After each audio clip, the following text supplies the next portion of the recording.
listening to Inclusive AF with Jackye Clayton and Katie Van Horn.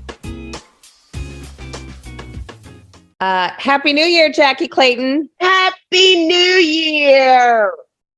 This is the Inclusive AF podcast, and we are all about it in 2023. It's happening, people. I have a new puppy in the house, destroying everything, which is fabulous. And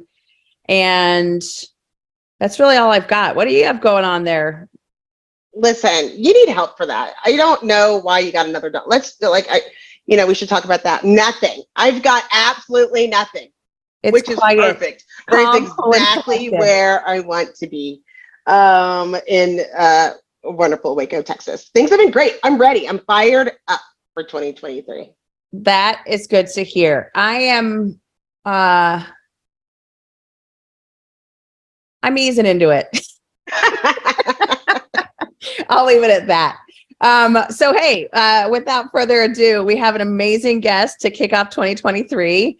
And we are very excited for this conversation just because it's something that is near and dear to both Jackye and my hearts. And it's something that I think is very critical as we talk about just, thinking about the way our society views women and the way our society kind of views some of these topics that we talk about in the corporate world, but also in the outside world, and how this impacts hiring, how this impacts just inclusion altogether. So, Alison, thank you so much for joining us. I will turn it over to you to introduce yourself, and then we will jump right in. Hello, my name is Alison Rapping, and I'm the CEO of an organization called Arouet. And we are an organization that works with women who have been and are currently involved in the justice system. And we work with them on all aspects of re-entering into society. We also run a comprehensive storytellers program where we really work with women who have been incarcerated and their families. And we meet with business leaders, elected officials, policymakers, church leaders to really help give a real perspective of what this is like from someone who truly has lived experience. Awesome. And so currently we have over 300 women in our program each year, and our recidivism rate, which is the number of women that go back to prison, is under 3%. Oh my gosh, that's amazing. Okay, I have like 4,000 questions, and I can just see from Jackie's face that she does as well. I just want to say something that I love about the website in looking at it, where it was like, the past does not determine your future. And I think it's really timely to have you on right now as it's like, we launch into 2023, because that's like how we have every day we have, an opportunity, a choice and a chance, right? So as we kick off, I love the friendly reminder that my past doesn't determine my future. And so we're just going to keep going. We made it. We made it another time around the sun. Yes. I am happy about that. Absolutely. So, Alison, can you start off just by telling us, how did you get started on this work, and kind of what inspired you, or, kind of what was the impetus behind it? So I came to Arizona to start a volunteer service organization, a HandsOn Network. I started the HandsOn Network affiliate here, and I did that for a long time. And I got very invested in the community. As I was doing this, my brother, Jonathan Rapping, was starting a nonprofit organization that was about reforming indigent defense in America. He was a public defender for many years. He saw injustice, and he really wanted to build something that was going to sort of revolutionize indigent defense. And he invited me to come to the South for a 3-year odyssey to help them build this organization, Gideon's Promise. And once I went to the South, and I went to Mississippi, and I went to Georgia, and I went to Tennessee, and I went to visit all of these young lawyers and went to prisons in these states, I could not unsee what I saw. I could not unsee that once somebody goes to prison, their life in many ways can effectively never be the same, not because of the prison sentence itself, but because of the enormous number of draconian collateral consequences and penalties that they're forced to deal with for literally the rest of their lives. And then their children and their families. This is an intergenerational crisis, and their families are involved in this crisis. And once I understood the magnitude of this crisis, both from a humanitarian perspective and from an economic prosperity perspective, it was clear that I felt it was imperative that I played whatever small role I could in helping solve this really complicated problem that's affecting 2.2 million Americans. We have 2.2 million Americans that are in jails and prisons right now in this country. I mean, that's an exorbitant number. And when you think about this, each one of these people has parents, children, brothers, sisters. They're all involved in this. So we've got millions of people in this country involved in the criminal justice system, and it's hurting them, and it's hurting their families, and it's hurting their communities. I have a question though. Okay. Y'all end up in the same family. You, brother, where did this come out of? Did this come out of? I mean, that's just amazing that you both people are so afraid to take this step. And so then you have two, siblings that have gone on a leap to help other people to have this passion. How did that happen? It's none of my business. You can also tell me it's none of your business. We very quickly, we grew up, my parents were both professors. They were very involved in community. But they also were academics. And I think my brother and I said, well, we love that you're academics and we love all your books, but we want to see how this plays on the street. So my brother wanted to be a public defender. And I said, I'm going to go run a volunteer organization and spend all my time in South Phoenix. And it's just because the action's on the street, and the people who really can solve these problems are the people that are living in these problems, not me. So I can help support it. But what makes Arouet, our organization, so powerful is half of my team has lived experience in Perryville Women's Prison.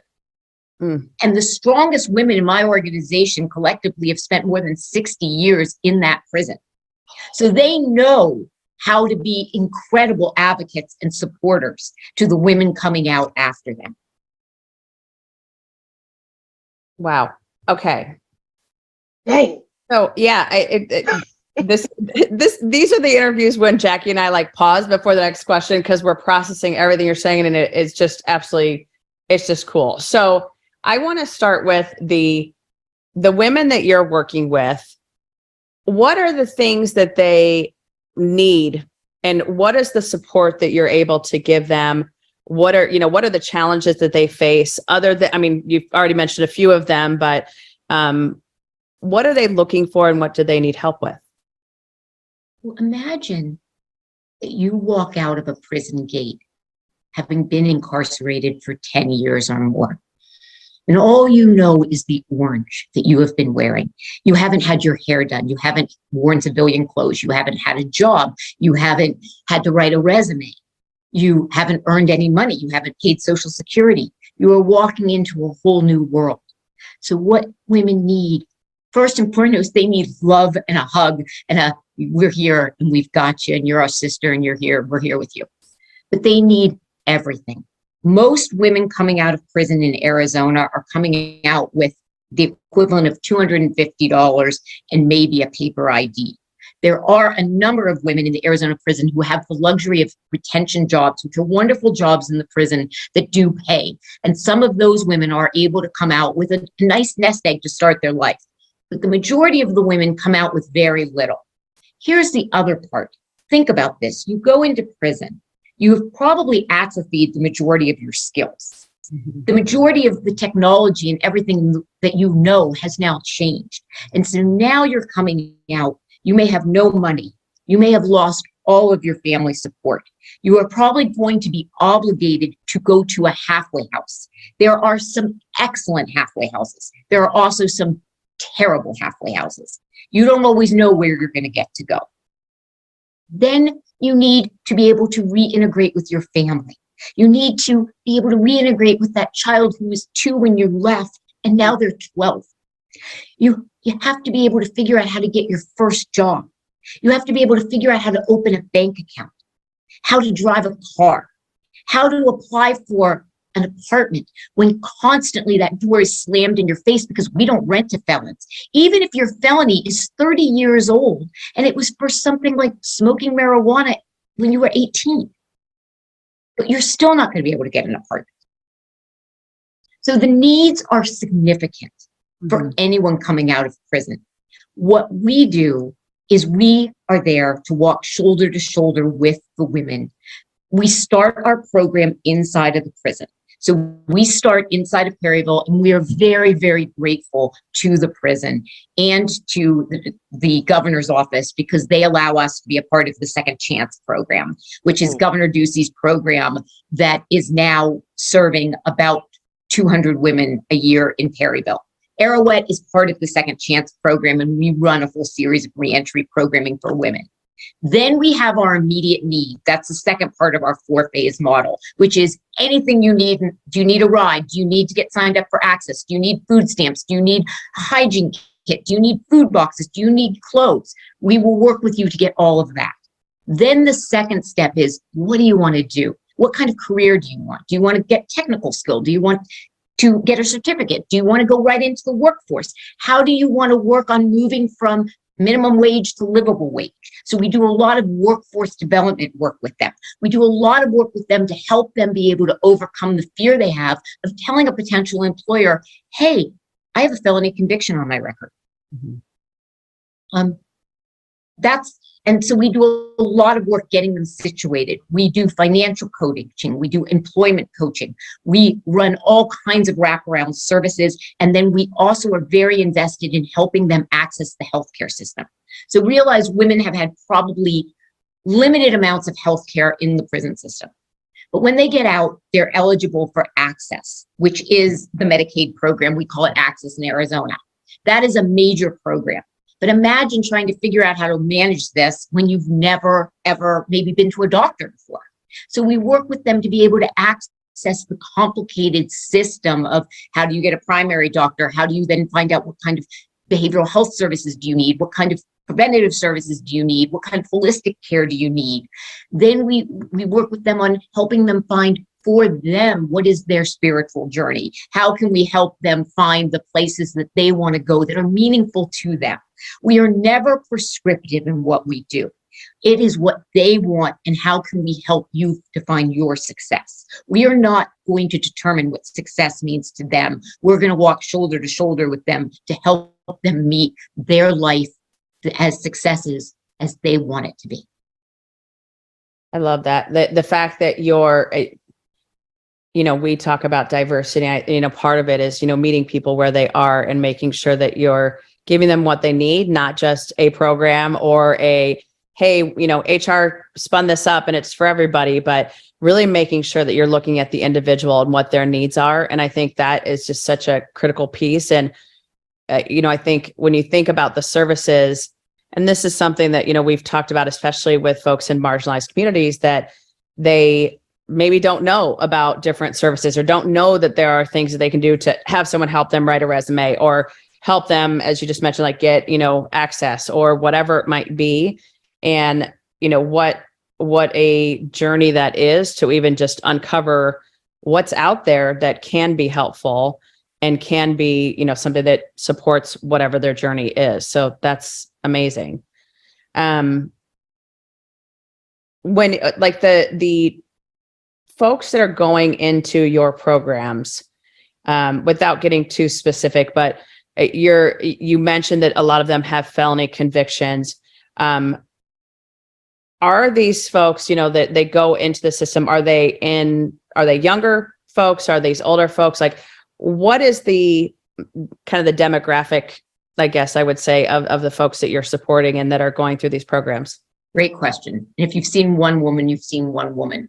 One thing about the Arouet program is you're welcome to be a part of it. If you are referred to us by somebody or you're a part of the Second Chance Center, you're welcome to come to Arouet. We do not discriminate. Any woman who wants to come to us who's been involved with the justice system, we have pretty strict criteria about what it means to be an Arouet because we have limited bandwidth, but we are willing to work with you. Here's the other thing about Arouet. If you mess up, and people mess up, it's just life. and you go back or you recidivate or you relapse, that is not a problem. You are always welcome to come back. People's journeys take lots of different approaches. They take lots of different directions. Arouet is always here for you if you want Arouet. But here's what differentiates, what I'm hoping differentiates Arouet and what we're really working on in our organization. One, we have a very diverse team. So we are intentional about our diversity because we want every woman to feel that they can relate to somebody in the organization. So we have for a small team, we have tremendous diversity on that team. We also really are building a community. So we tell people when they walk in the door, if you'd like to utilize Arouet for transactional reasons, absolutely, you can, but that's not what we're all about. We're here to build a community. We're here to have you be a part of this community. We have activities for you. We have events for you. We have a mentorship program. We have a volunteer program. We have a storytellers program. There are so many ways for you to stay invested. But my dream for Arouet, we are bringing people in and we're calling them faculty. And so what I'm hoping is that our calendar of events is led by faculty that are our graduates, so that every week we have a different program, but it's led by the women of Arouet, talking about real issues that affect them in real time. The events that we do in our community are planned by the women of our organization. The major events, the major organizational components of our organization, our director of programs spent 17 years in Perryville. She oversees every one of our programs. If she doesn't think the program is going to work for the women that we're working with, we jettison it. Second woman in our organization who runs our full volunteer and peer mentor program, she also spent a considerable amount of time. She understands far more deeply than I do what women need who are coming out. And then a third woman in our organization really understands the recovery and the trauma, and we are very committed. Something I'm seeing that concerns me slightly is we are really pushing workforce, and I am 100% committed to pushing workforce. But if we are going to ask people who have spent considerable amount of time in incarceration to then go into Walmart or Chase or Coke Industries and have a job, we need to make sure that we're preparing them to really be able to be successful. And that is paraprofessional supports, classes on different things about just how you would manage being in the office. Our goal is if we're going to send you to go to work, we're going to send you there prepared, excited, and ready. And if there's an issue, you can call us. I love, backing up a little bit, I love that you call people faculty. And I think so many people struggle, like, oh, are you a client? Are you this or that? I love that you call them faculty, and it already kind of makes you want to sit up straight. But I love that you say that, because when people are getting out, like, you need a measurement of self-care that you have not had, like, dramatically, that you don't really know yourself, right? Like, you're in a different spot mentally. And, we had 1 week off, and I missed my first meeting of my first day back because I was out of office. Like, I couldn't even relate to work, and I was out for a week. And I'm an executive member of the team.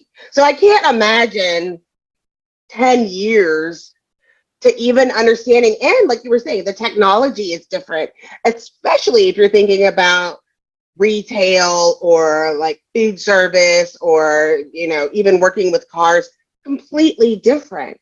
And I'm glad that you said that. Like, how can we support these people as they're looking to get back into, it's almost like a journey of getting back to self, It is absolutely. And it's also a journey in which I'm incredibly grateful for our partnership with the prison. We are very, very fortunate. But prison is a dehumanizing place. And so you walk out, you've been called a number for 5 years, 10 years, 15 years. You're coming out, people are calling you by your name. Some of the most interesting things are when we take women to Dress for Success. We have an incredible partnership with Dress for Success. And the experience of them having a personal shopper and having their makeup done and getting all of their outfits. And then they're taking pictures and sending them to us of, of this experience and how much more confidence they have. And then to see these women a year later, they are now the mentors to our new releases, and they're helping them navigate the ropes. But what I will say is half my team is women with lived experience. Smartest, most dedicated, most committed people I know. I am a walking advertisement for the fact that just because somebody has a criminal conviction does not make them abundantly workforce ready. Hi, my name is Sarah, and I want to tell you about my podcast called Can I Offer You Some Feedback? I'm a business consultant and executive coach with over 20 years experience in change management, leadership development, and naturally providing feedback to high performers. My podcast is for those of you who have a complicated relationship with feedback, whether giving, receiving, avoiding, or seeking. Feedback is essential for our development. In each episode, you'll hear from real people across industries with their ideas, perspectives, and best practices on feedback. I'll also be sharing business bites with you, simple explanations of organizational tools, management techniques, and leadership philosophies that will help you and your businesses thrive. You can listen to Can I Offer You Some Feedback on your favorite podcast app, or learn more at evergreenpodcasts.com. And I think we have a major opportunity in this country that we must address right now, which is the complete problem that we're going to have if we keep keeping people out of the workforce with all of these arbitrary licenses, arbitrary ways in which you can't make it through the algorithm when you apply online for a job, which is how most jobs are happening. The idea that somebody's going to turn you away before you can even describe what happens with your crime. We are losing so much talent in this country because we are not allowing incredible talent to go to work. And what is going to happen as a result of this? If we in Arizona have a $1.5 billion prison. That's what we spend. That's more than we spend on higher education in the state of Arizona, $1.5 billion. But that's not the true cost of what it costs of people being in prison. It's the cost of your children going into foster care. It's the cost of you having to rebuild your life, rebuild all of your tools if you were a tradesman, rebuild a house, rebuild a credit score that's probably been destroyed, rebuild a whole tax base that you haven't been able to pay into. We are costing people a fortune, and we're costing our states a fortune because we've draconianly put these arbitrary things into place that keep people from being able to do what they really want to do, which is have really good quality work. And so I think the greatest thing we can do over the next 5 years is help educate policymakers and business leaders about why fair chance hiring is so important, why it is good business, why there's nothing charity about it. In Arizona right now, we have 2 jobs for every 1 person looking for a job. Mm-hmm. Why are we arbitrarily keeping people out of the labor market? Why are we keeping these businesses from having quality workers for reasons that make no sense? So I hope that through our work and through our storytelling, we can help educate people on why fair chance hiring is important, how you can do it successfully, and why some of the things that you might believe are not really true. Alison, can you share a little bit more when you say fair chance hiring? What do you mean by that? So fair chance hiring is if you have a criminal conviction, you would still be able to go through the interview, you would still be able to explain, and that the company doesn't have a million arbitrary boundaries as to why you can't be employed there. So right now it is almost impossible for somebody who's been in prison to work at a bank. So I'm going to shout out one of our sponsors, JP Chase, who is one of the founding organizations, as is AT&T, Koch Industries, Walmart, CVS Health. They are a founding member of the group that is really working nationally of corporate 500, Fortune 500 companies to look at this, because what they're starting to see is that this is dramatically affecting the corporate labor market.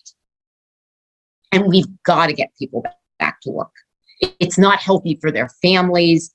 But there's 2 kinds of policies that keep people from working. One are government policies. Those also those can be draconian. But then we also have just arbitrary policies that businesses will put into play, some of which make perfect sense and maybe need to stay, but some of which really we can revisit them. So we really are trying to work with businesses to showcase where they could maybe look differently at some of these hiring opportunities. It's not charity. This is truly some of the strongest workforce you're going to find.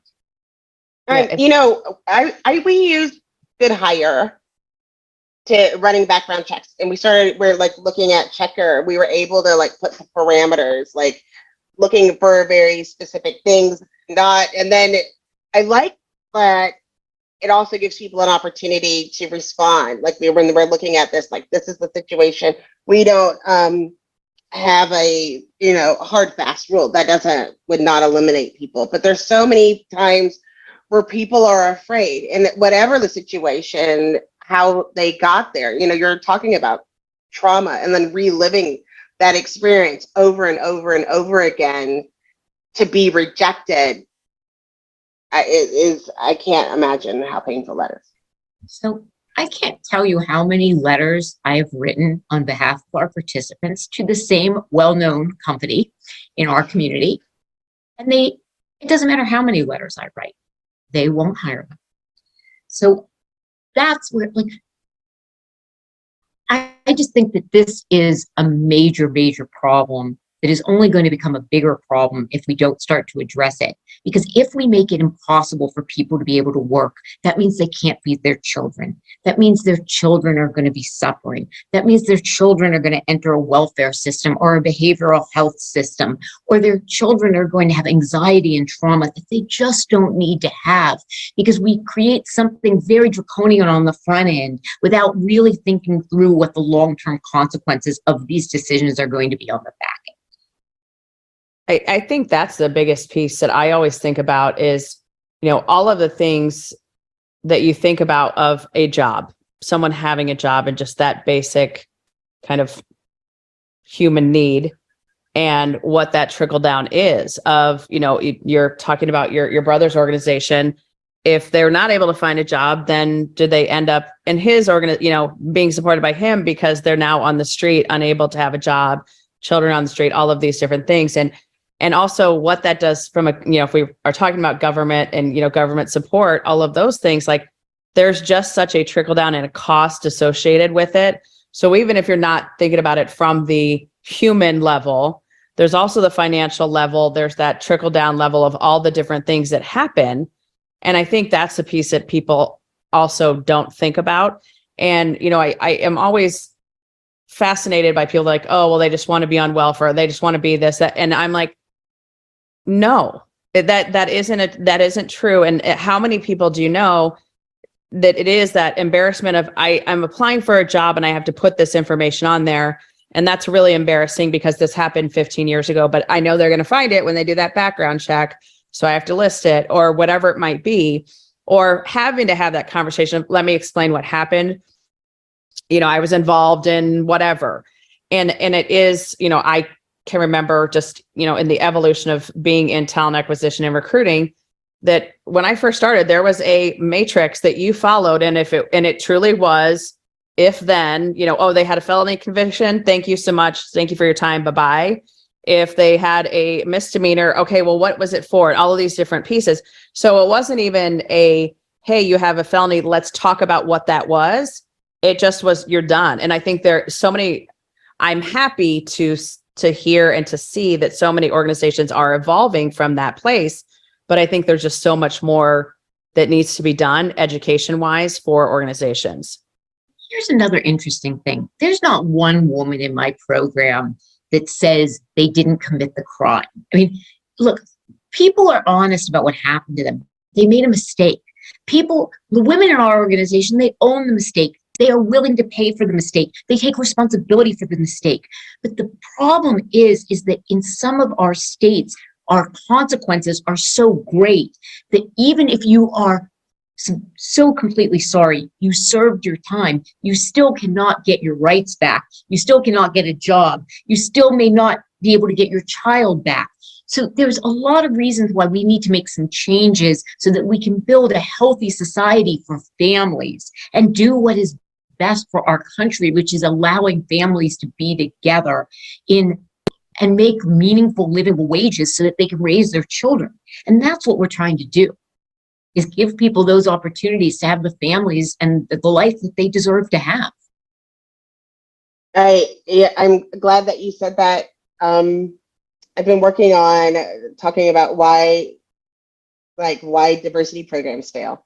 And one of the things that we were looking at was because these things are systemic and you're trying to change a person instead of changing the system. So we were talking about people with disabilities and they were like, well, what required by law, talking about different statements. I was like, oh, nothing.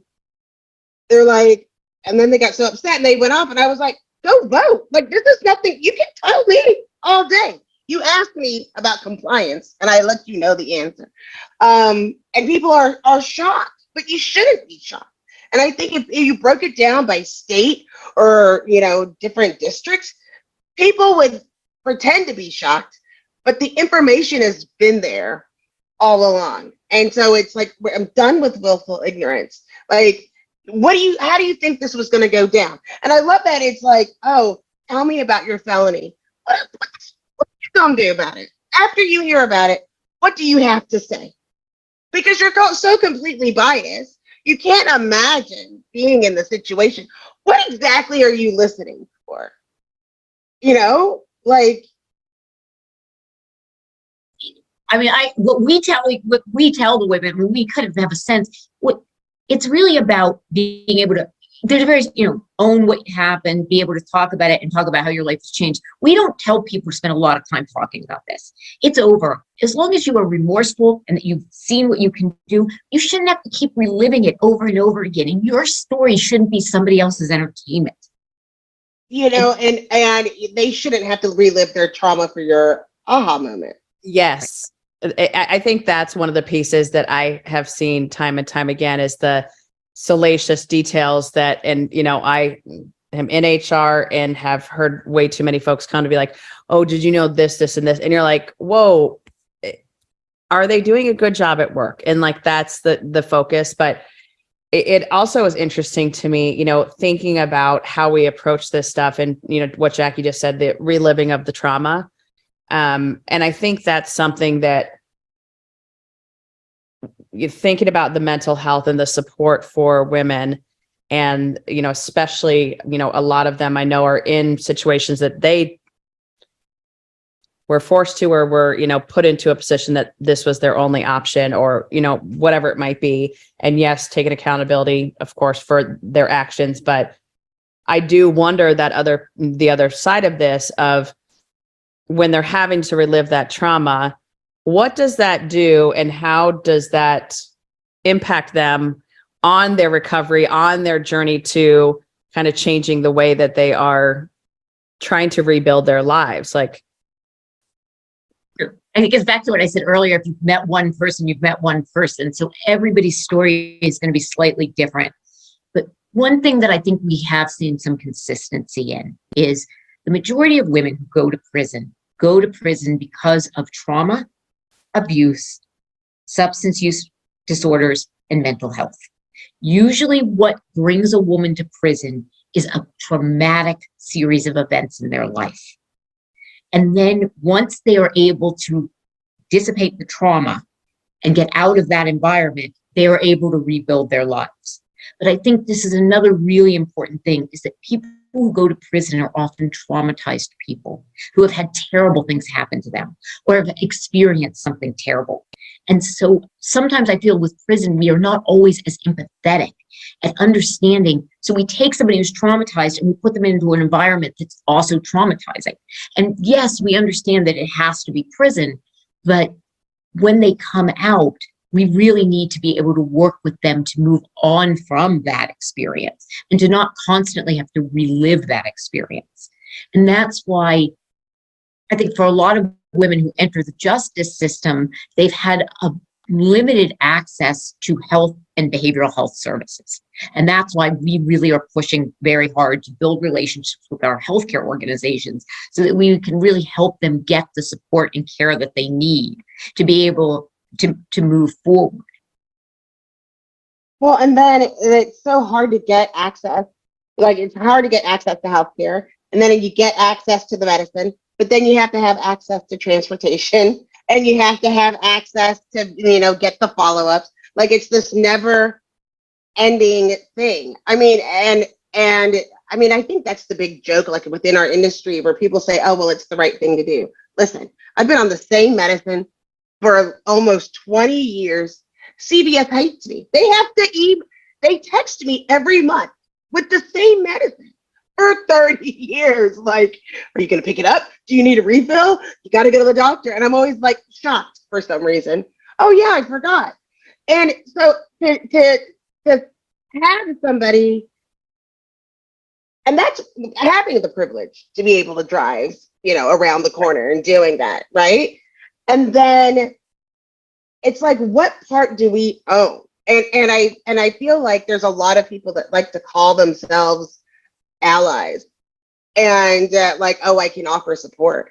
But offering that support and being a true ally is helping to navigate, but then also fixing the system that's broken. That's where that comes into play. And that's why we have the Storytellers program, because what we're trying to do is we're really trying to be very holistic in our approach. We run a program and we are dedicated to data and metrics. We study the heck out of the data.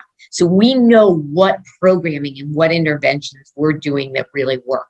Now what we're trying to do is take this data that we've collected over 4 years and bring it to people who have the ability to make change and say, if we can look at some of these things a little differently, maybe we can have better results for people. And we feel that our own women, with their ability to articulate, to be storytellers, to share their own experience, is one of the best ways that we can go to help people start to see what changes need to be made. And I also think we're seeing with this whole opioid crisis that we're experiencing, we're seeing something very different with women in prison. And this is what we're seeing. We're seeing a lot more middle-class women going to prison for drugs. We're also seeing a lot of rural women going to prison for drugs. So what we're seeing is the prison is now a place that is dealing with communities that are really dealing with a whole lot of other issues that are dealing with this crisis of the drug war that we're having. And so there's a lot of factors at play here. And that's why I feel so strongly when people come out, the most important thing we have to do is work with them to ensure that they feel stable, that they feel secure, and they feel they've got other options. Because once people feel that they have options, their chance of success is so much greater. But it is so hard when you keep applying for jobs and that door slams in your face because you had a felony from 20 years ago. Yeah, I think what you're talking about, just giving people hope and giving them that, there is another way, there is another direction. There are people that are there for you. And, to Jackie's point, like real allies who are going to walk with you arm in arm on how to actually get to a better place and on a better path and all of these things. I want to switch gears slightly. Sure. And I want to ask a question. So I'm sure that you are probably aware, and this is something I saw like on TikTok or Instagram or whatever it might be. And we've seen a few of these cases in recent years where you have women that were sexually exploited, sexually abused, that end up doing something, murdering or were, whatever it might be, to their abusers and to the folks that have put them into these situations.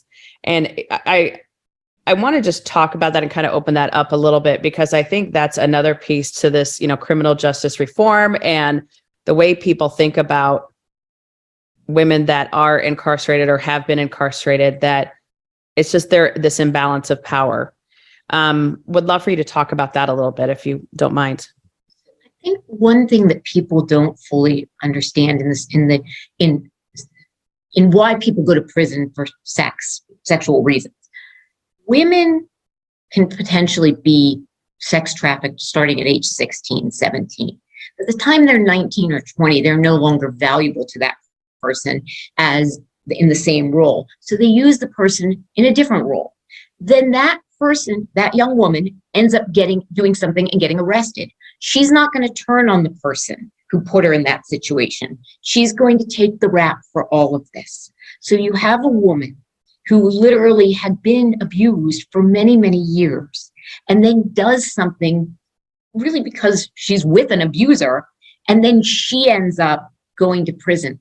The hard part that I have with this, and why I feel like this particular issue is one we really do need to address, is that we are continuously re-victimizing women who have just been victims. And I'm hopeful, I'm not saying that people shouldn't pay for the crimes, but I am hopeful that we can stop taking a permanent on sex trafficking for these women. That for women who have a sex conviction, they can never get rid of it. They can't get jobs. We have women who got hired at jobs, and then 4 months later, they lose the job because they realize that's what the conviction was. But imagine if you were that woman and that was your life, and then you're told you were victimized, and now you can't even work at a call center because your crime is a sex crime. I think there's a lack of understanding about what these crimes are. And I think sometimes we talk about crime in a certain amount of words that really are not at all what the actual situation is. You might be surprised to know that not all serial killers are straight cisgender white men, and the victims of true crime are not a monolith either. She's Wendy and I'm Beth, and together we host Fruit Loops Serial Killers of Color, a true crime podcast. Together we take deep dives into the true crime stories about marginalized and minoritized perps and victims that often go untold. We also provide the context and nuance that these stories deserve. At Fruit Loops, we're serving up true crime with a side of history, society, culture, and some fun. Listen to Fruit Loops Serial Killers of Color on Spotify, Google Play, Apple Podcasts, or wherever you get your podcasts.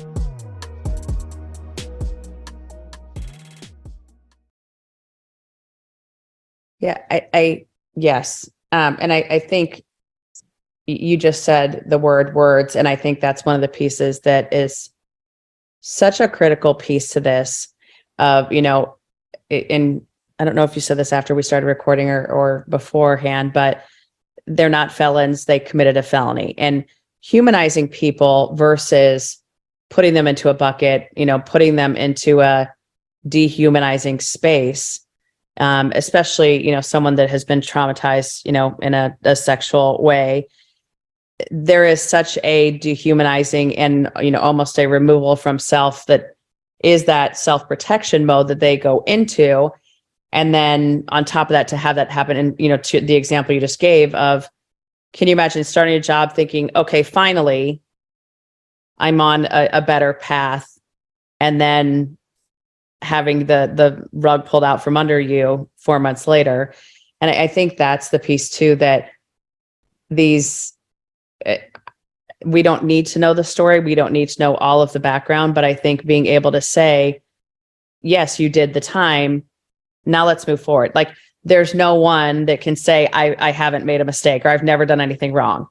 And so if that time has been served, if that, if the person has taken accountability and done what they need to do, give them that opportunity to prove themselves. And how can we do that in a different way? And especially as employers, and, a lot of our listeners obviously are in HR and can make change, the systematic changes at the top of how do we do this differently in our organization.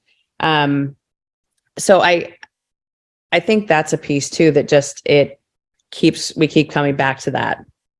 Well, and as you say that this is going to be for a lot of HR executives, one of the things that we're really passionate about is workforce. That is because for what we're seeing at Arouet is if you can get a meaningful, livable wage job, that's going to be your ticket.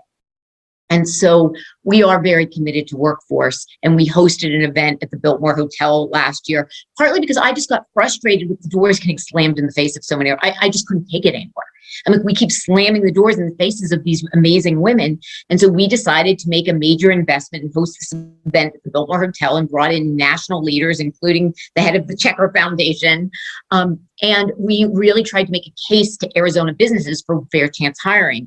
And in the first quarter of this year, we're writing a fair chance hiring manual with the support of a corporate HR executive to really make sure that we can work with these businesses to help them learn how to do this onboarding successfully. And one of the things that we're going to have, there are lots of handbooks. So we're not inventing something that it doesn't exist. But the one thing we are doing that is probably somewhat unique is we're doing a 6-week onboarding checklist, so that businesses can say, day 1, this is what you can do, day 2, day 3. So, because I think they may know that they can get a WOTC credit, or they might know that there's some tax relief to something, but they may not know how do they open the door on day 1? How do they help inform other people in the organization? Or let's say you're going to hire 10 women with lived experience, but those 10 women are still on parole or they're still on paper, and they have to go to, you do need to let other employees know.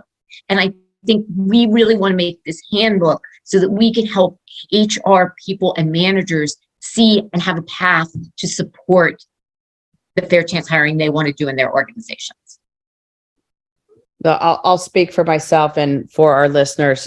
We want that. We want access to that handbook, because I think that's something that there is this, how do we do this? How do we do this the right way? How do we, so many folks, and again, this goes to all of the diversity that we talk about on this podcast.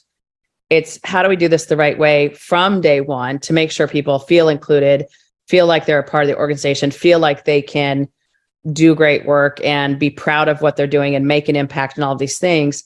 And it is just, how do we change the systems? How do we change the ways that we approach this work? So I love that you're doing that, and that, that's a piece of work that I think every HR person would value and want to take a look at and see how they can implement it in their organizations.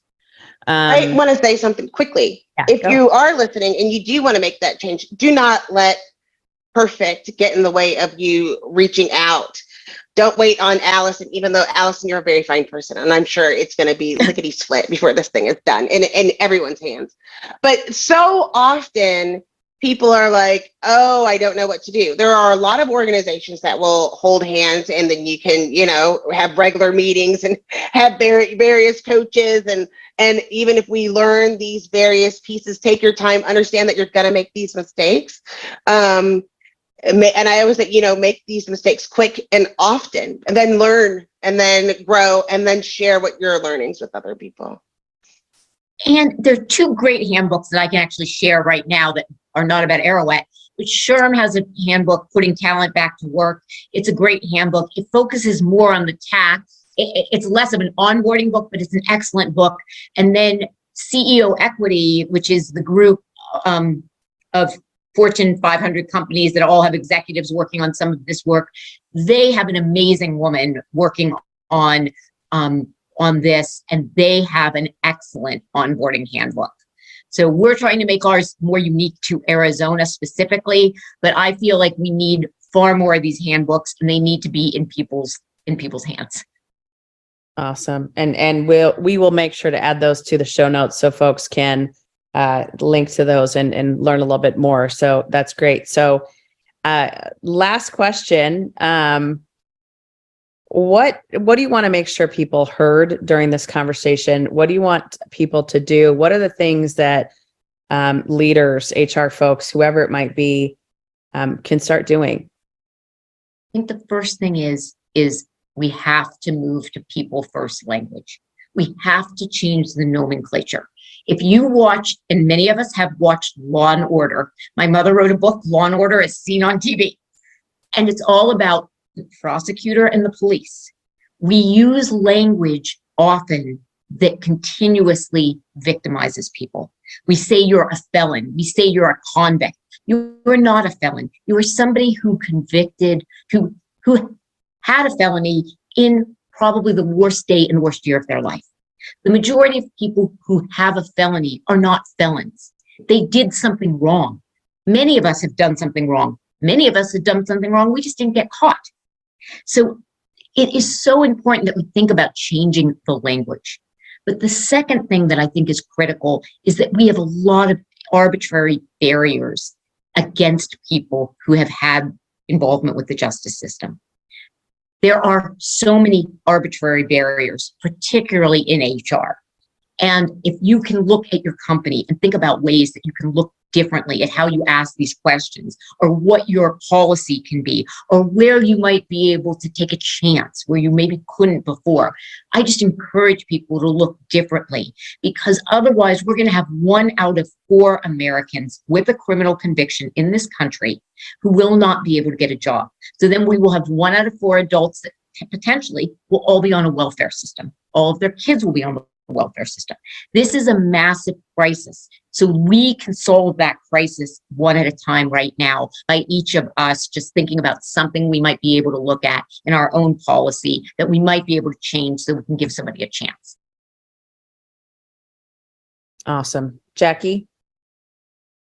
I think for me, it's looking to inside and within your policies, and figure out, own what part you play in preventing people from getting to work, and start making changes to those policies. Because too often, again, we blame someone else. We're blaming the victim again. And let's look at what part you play into being a barrier for people entering the workforce. That was a whole word. Sorry. Yeah, no, I love both of those. And mine is, we have, as both of you mentioned, kind of those barriers in place, but I would also take it a step further and say, how do we make sure not just the systems and processes, but how do we make sure that we do the voting, do the things kind of at that higher level, but also educate folks on language, not just the HR teams, but everyone in the organization. And, you mentioned, hey, there might be some people that need to know if they have to go for a visit to a parole officer or whatever it might be. But I am always very hesitant to let folks know that type of information, because I know that it then does cause bias. But if we educate folks about those pieces to the puzzle, that will change the conversation as well, that, we won't be re-victimizing them. We'll be treating them like humans and treating them as they should be, that, hey, you made a mistake. And the one thing I'll add to that is, when I was in recruiting, one of the things that I always was so happy about on Friday afternoon and would talk about with my peers is, how many people's lives did you change this week by giving them a job? And I think that's something that, if we can go back to that, of the path that you'll put people on by giving them that living wage job, is huge. And the trickle down of that generationally, societally, all of these different things is just very impactful. So, Alison, can you just hang out and talk to us for like 6 more hours? Is that cool? I know. Can we is a get goal. a dinner the next time I'm in Arizona? Yes. I have so many questions, so many more things. Or the next time you're in Waco. You can invite me to Waco. I'd love to come to Waco. There you go. It's right there with Ibiza, Spain, Waco. I'm pretty sure it's on everyone's bucket. Yeah. Well, thank you for joining us. We truly appreciate you taking the time, and I'm excited to, see what else you all do and just the impact that you continue to make. So thank you so much. This is Katee Van Horn. And this is Jackye Clayton. Bye. Bye.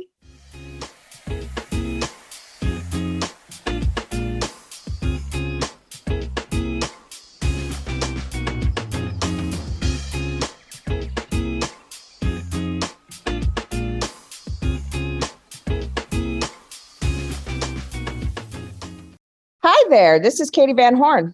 And this is Jackye Clayton, and we're the hosts of the Inclusive AF podcast. Woo, woo. We know that podcasting isn't always about the money, but about connecting with our listeners and sharing the knowledge we've gained.